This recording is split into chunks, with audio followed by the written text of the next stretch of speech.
With over half of enterprise security budgets going towards detection and response in 2020, the challenge is investing in solutions that can migrate and scale with your business. ExtraHop helps security teams spot threats up to 95% faster and respond 60% more efficiently in hybrid and multi-cloud environments with cloud-native network detection and response. Kick the tires in the full product demo at securityweekly.com/ExtraHop. The question is simple. Have any of the systems on my network been compromised? The answer is harder than it should be. Enter AI Hunter. Active Countermeasures has automated and streamlined techniques used by the best pen testers and threat hunters in the industry to create AI Hunter, a network threat hunting solution that does the first pass of a hunt for you to identify systems that are most likely to be compromised and scores the results on a scale from 0 to 100. You can then research those systems in depth with AI Hunter. Focus your valuable time on the systems that need your expertise with AI Hunter. Sign up for a personal demo today at securityweekly.com/ACM. Welcome back to Business Security Weekly. I am your host, Matt Alderman, joined by Paul Asadorian. Join the Security Weekly mailing list for your webcast, virtual training announcements, and to receive your personal invite to our Discord server by visiting securityweekly.com/subscribe and click the button to join the list. There's almost 1,000 of you on our Discord channel, so interact with your peers out there and live while we're on the show, because lots of conversations going on during the show. Also, Security Weekly is an official media partner for Virtual Black Hat 2020. To register and save $200, visit securityweekly.com/Summer Camp 2020 and click the register button. Use our discount code 20SecWeekBH to get your $200 off. Also, alongside Virtual Black Hat, we will be running our conference micro interviews, you guessed it, virtually, in an event called Security Weekly Virtual Hacker Summer Camp, August 3rd to 6th, 2020. Options, pricing, availability are all listed on that same page, /Summer Camp 2020. Reserve your spot now and get your message out to the entire Black Hat attendees. All right, let's get into some articles. Paul, you and I were just having a very interesting leadership discussion during the break, which is why we're late coming back on the live stream, because this is what we do. When you and I get together, it's like catch-up time because there's so much stuff going on. But we'll get into the articles. We'll keep people from, worrying about our software upgrades and other things. It's constant. Yes, it is. So this first article, CISOs undervalue, overwork, burning out, warns CIISec. And look, I don't think there's anything new in here. I pulled the article because it's a 2019-2020 report, and I think some of the folks that actually read it on the Discord channel is kind of like, yeah, but is there really anything new in here? No, data analysis is something that's increasingly more important as more data is available, I think, right? And the capability to collect data has increased. I feel like it hasn't kept pace with the ability to actually analyze data and apply common sense, right? And we've always been some of the first to point that out when it comes to statistics and such. But when I look at the security budgets, right, that's not security spending. That's the security budget as they have defined it within their organization. That could be very different from security spending, because I think, Matt, the trend we're seeing is it's not the security team that's spending money on security. That's getting spread throughout the organization and may or may not hit a single budget that has a stamp label of security. We just talked about software composition analysis. Does that come out of security's budget? Does it come out of ops budget? Does it come out of dev's budget? Is it split? But the point is, security spend. I actually think Gartner did a great job of predicting security spending, right, without tying it back to a budget, because I think sometimes these budget buckets are way too restrictive, right? And you can't operate in today's world with those finite silos of budget, right? Yeah, and as we've seen security continue to expand, and application security is a perfect example. We were just talking about the complexity of an AppSec program. Right. You have to think about this on the build side, so it's static analysis, software composition analysis, fuzzing, et cetera. That budget's probably not sitting in security. It's probably sitting within the development teams. They're leveraging that. They're integrating into their IDEs, into their build systems. Then you have traditional dynamic scanning and other things that are happening at runtime. We just talked about a bunch of different runtime stuff.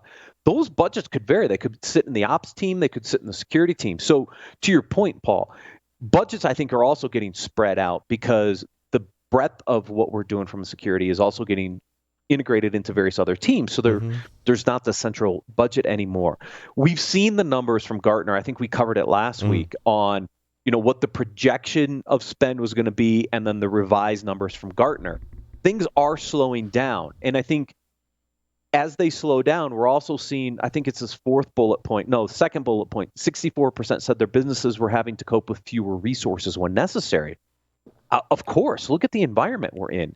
I mean, if it was bad before, my guess is the strain is even worse now because we've got a lot of remote work. We've seen people get furloughed and laid off. And this is not helping us from a resource perspective either. No, certainly not. And I think that while there is a skills shortage for InfoSec, right, that's also in the numbers kind of data analytics problem as well.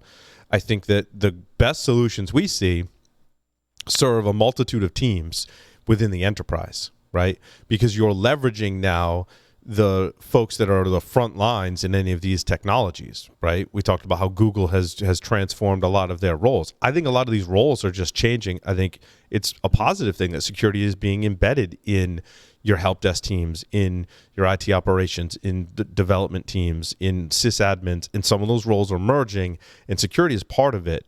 And the spend, I think, is still there, and the need for software that can basically help detect and prevent breaches is still there. It's just spread out, I think, into different budgets and different resources. So it's all how you count it. Yeah, and we're seeing the evolution of the CISO role, and it's going to morph and change. And I think what we're going through right now is only going to morph and change it some more. I mean, Jason's talked about this in the way he's been approached by his company in playing a big part of the role in remote work, safety, and other aspects that most people would not think was in the CISO purview before. It is becoming there now, though, and I think that's the evolution that the role is going to continue to go through. But look, we've seen burnout in these environments before. I'm not surprised by some of these numbers. I think now is a time where we really have to kind of figure out how to support the CISOs, because I think it is a really challenging time for most organizations. Yeah, and I really think that the CISO role is defined very differently across organizations. Even in the same industries, verticals, companies you'd think are very similar, the role of the CISO is very different, right? And we've talked to hundreds of CISOs in the lifetime of Security Weekly, probably more, but it's everyone's got like a different right? Jason's got a very unique role and set of responsibilities, and that differs when you go to a different organization. Some have product security, some don't have product security, right? And it's different for every business. So these numbers that come from surveys, I don't know, I take it with a grain of salt. Yeah, I do as well.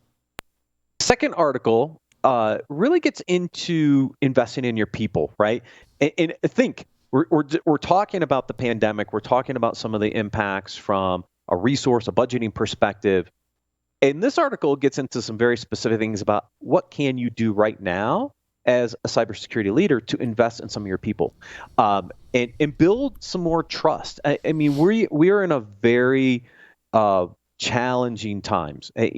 People are not in the office anymore. I haven't seen you face to face in person in over 4 months. Right? Yeah, since RSA. I mean, that's how long it's been. So how do you continue to help your people, right? This one gives some really good guidelines on some of the things to help with their skills and training during this time. I thought it was interesting for leaders to take some tips and some hints out of this and say, look, how can I help my employees continue to stay engaged, improve their skill set, maybe put them in a little better position that when we come out of this and we get back to some level of normalcy, even though I'm not quite sure what that looks like, that your folks are all in. Because I think it's really hard to keep your employees focused and dedicated to the mission right now. And this might be some ways to actually help. Agreed. Yeah. And, I think, and it's nothing scientific about this, right? But you can point to certain organizations that tend to keep their employees, right? I look at Microsoft being one. Duo's built a great, culture over at Duo. And so it really speaks to how much you put into your employees and that retention. And we talk about, Jason and I talk about getting the right people on the bus in the right seats, and I think keeping them there, right? Maybe your seats shuffle around and people move up, and that's cool. That's part of growth and investing in your people. But keeping those people around is huge. Keeping the right people, right? Yeah, and it's difficult right now, I think. There's just so much uncertainty, so many unknowns that leaders have to continue to focus on embracing the employees and finding ways to make things easier and keeping their skills sharp and keeping them engaged, because it's a challenge. It is even for us. I mean, just with the remote nature of what we do, it's tough. And if you want to keep that good skill set, you really got to spend some time on it. This next article, I love this article. The 10 worst cybersecurity strategies, and they're in reverse order. Number 10 is cyber insurance. Just don't worry about a security program. Just buy cyber insurance, and you're all good to go. We've done lots of segments on cyber insurance and the challenges there, all the way down to hope as a strategy. Like do nothing and hope for the best doesn't work out. Yeah, no. Definitely not. Because eventually what happens is you discover a breach, or more than one, breaches plural, by third-party reporting, right? Those could be government agencies, those could be external entities, whatever the case may be. And then you're in a very poor position to uncover what happened, have you not put any effort into security. Yes. It ties into 9 and 7, which is audit confidence and regulatory compliance, because those are two external sources that would identify potential breach, potentially, right? Better than doing nothing. I mean, Jeff and Scott's point, right? Like our Security and Compliance Weekly, it is better than doing nothing, and it has, in certain circumstances, I think, accomplished the goals. And like I stick up for PCI way more than I used to, because the goal was to reduce credit card fraud, right? And I think it has raised the bar for the ability to commit fraud and dip that, right? But that's not your security program as a whole. Correct. Nor is having the best tools sitting on shelfware, or having one tool that does it all, because there is no silver bullet in this industry, which are a couple of the other points that were identified here. I just thought it was a great list for people who are, either new to security or moving up through the security ranks, and you're thinking about longer term strategies. Don't do these 10. I think there's great opportunities to consolidate some of your solutions onto a single platform, and certainly through acquisitions we've seen a lot of that consolidation, right? And I also think there's a need of, like, am I in a position where I need the absolute best, like as close to little false positive tool as possible for this particular solution? Not everyone necessarily requires that. And also, I think having a good process and a good team is way more effective than having the best tool, right? And I think it's that combination, certainly, that makes for some of these world-class security teams, right? But a lot of the tools that you hear from organizations that like fare well against the best pen testers in the world, it's more they're using what they have, right? They're not necessarily going out and getting all these tools to solve their problems. They're using process, teamwork, and technology likely they already have as much as possible, right? Group policy, things like that. So yeah, I think that kind of speaks to this list in a big way. So then I threw in this next article to actually, it says choosing wisely, an entrepreneur's guide to better decision making, because the first one here is let go of perfect and aim for good enough. To your point about, a single tool or all the tools integrated together, there is a level of like perfect security that probably most organizations would be really difficult to get to from a budget perspective, whatever. So what is good enough as you're laying out a strategy for cybersecurity, right? Let go of that concept of perfect, and build a good enough solution, leveraging those key tools, processes, and people, and then integrating the other components together and get you as much as you can. Kind of the 80-20 rule in some respects, of, how much can I invest to solve 80% of the problem. That's where you kind of want to focus. We've covered lots of articles where organizations are on average deploying somewhere between 50 and 75 cybersecurity tools. I mean, think about all the work to integrate all that stuff together, and what is the additional upside of having all those tools? Sometimes it's not. It might be a blind spot because you don't have the data integrated. So, challenge. Mm-hmm. So I thought this concept of perfect, letting go of perfect, because I kind of tend to fall in that trap. Combine intuition with expertise. Obviously, folks in this industry who have been around it for a long time do have kind of understanding of what's working and what's not working in the space. And if we can leverage that, then we can put better strategies in place and really solve the right challenges that organizations face. Create a values-based pros and cons list and try negative visualization. What's the worst case scenario that could happen if I don't do anything? Mm-hmm. Yeah.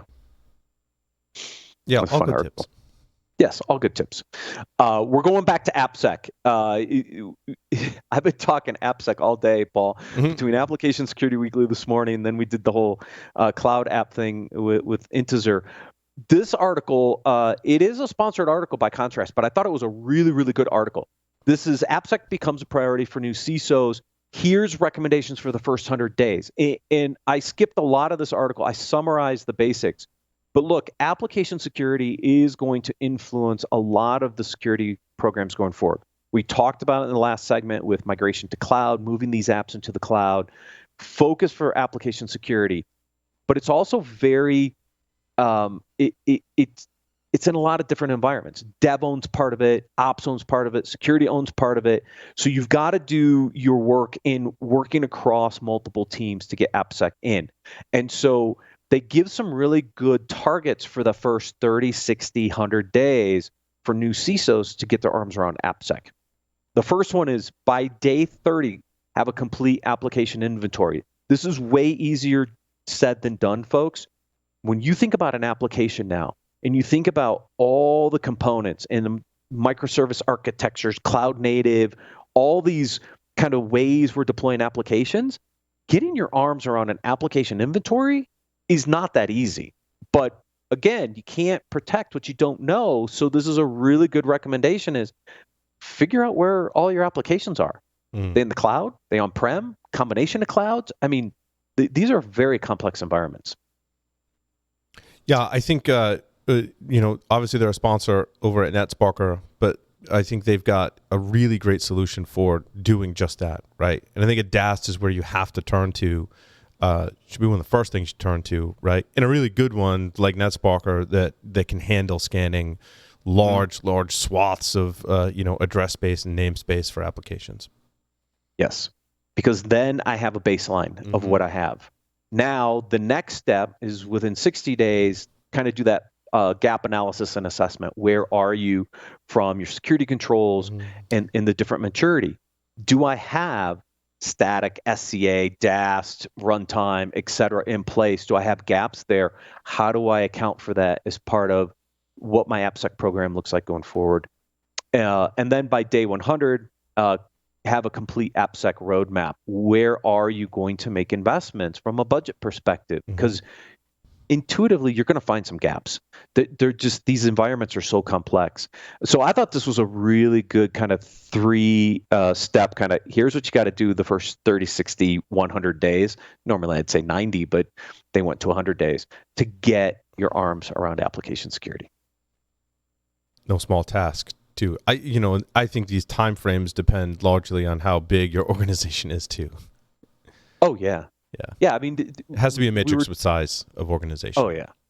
I mean, we've had conversations with folks in this space, right? I mean, literally thousands of applications potentially that are out there running in large organizations. This is no small task, even in a very simplistic 30, 60, 100-day plan to get your arms around this. But I've said it a million times and I'll say it a million more. The three things that matter as we get through this: app, user, data security. And app is a big component that you're just seeing a lot. I'm seeing a lot of innovation around, but you're also starting to see a lot more focus on the application, especially in a very remote distributed world. We'll talk more about this on Thursday, but when we look at what's happening as a result of COVID-19, one of the things are people are taking, and this makes total sense, right? You're taking your internal, more legacy applications and you're stuffing them up in the cloud and giving the world access to them, right? Because people are working from home, they need access to them. And how do we get security inside the app in that transformation, right? We'll do other stuff afterwards, but how do we get it in the app? And so we're seeing an uptick in folks, I think, looking for solutions to be like, I need to take this app like right now, and I need to make it publicly accessible, put it in the cloud. Yeah, I might have 6 months worth of, security things we defined, but I need some protection right away, right? Yeah, definitely. Yep. That's why you should watch Application Security Weekly if you want all the AppSec ins and outs. And our interview with Zane Lackey on this Thursday of Paul Security Weekly. Yes, we do get our sponsors to cross over in other shows. Absolutely. So you can definitely get that in other places too. But on a weekly basis is the ASW. In the last article, we've talked a lot about career paths. We had Mark French on a few weeks back, walking through the different security ladders. This article came more out of the education side a little bit, really around the different types of security roles, the different career paths.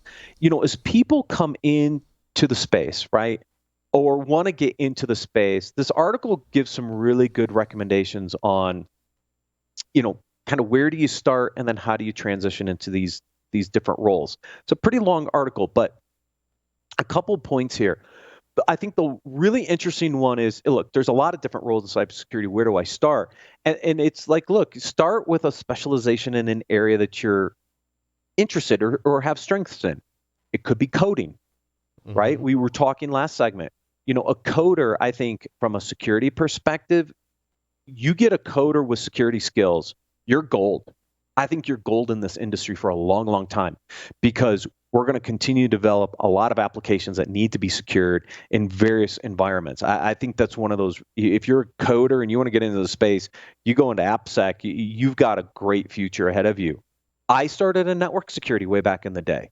That was kind of where my focus was. I did a little bit of endpoint, but then I spent a lot of time on the networking side, deploying new networks and DMZs and really understanding a lot of these components. So when you find the niche, that gets you started, and then you can add additional skills through education, through certifications, other things they talk about in this article that allow you to get more exposure into other areas. And that helps you kind of decide where you want to move in your career to get from maybe AppSec into another role or another function. So this article just reinforces a lot of the things we were reviewing with Mark a few weeks ago. Awesome. Yeah. I agree with the developer thing too. I really think that's a skill that you're going to need to take on a lot of these roles as they're defined today and as they evolve. I think it's a growing skill. Now, not required for every single role within InfoSec. I think you need a familiarity with code, right? So you should have some experience or whatever, right? But not for every role is it a hard and fast requirement. Some you're going to do more coding than others. But more and more in all these roles, you're going to need that skill. Yeah, you are. And the last article then kind of walks you through, where do you get some of that experience? And again, it's education. It could be a certification, could be an internship. I mean, even look at what we're doing with interns and bringing folks in, even from a production studio perspective, but they're also getting a little bit of that taste into security and a little bit of that crossover. I think internships are a great way to improve your skill sets from what you're doing and bringing folks in. It's a constant evolution. Before I did the podcast with you on a regular basis, like we do every week now, I used to read a ton of other things. In our normal day-to-day course of work, you and I see a ton of stuff. The number of articles we read, the number of news segments, products, that's our job now. Even before I was doing this, I was always doing that research on the other side and always trying to figure out, kind of understand the new technologies. It's what got me interested in containers, years ago when we were at Tenable. It was all that continual education aspects of what you need to do in this job. There are different ways to get it. It could be specific courses or certifications, but it doesn't have to be either. We've always had this debate, Paul. do I need a bachelor's of science degree and a CISSP to be in the security space? And the answer is no, you don't. Agreed. But you could use it to help enhance your career if you wanted to. But there's a lot of people I know that don't have a 4-year degree that just are just absolutely brilliant when it comes to securing and building out solutions. And, they can come from anywhere. Absolutely. All right. I think that wraps it up for me. No more articles today. Thank you, Paul, for joining me. Thank you, everyone, for watching and listening. We'll see you next week on Business Security Weekly.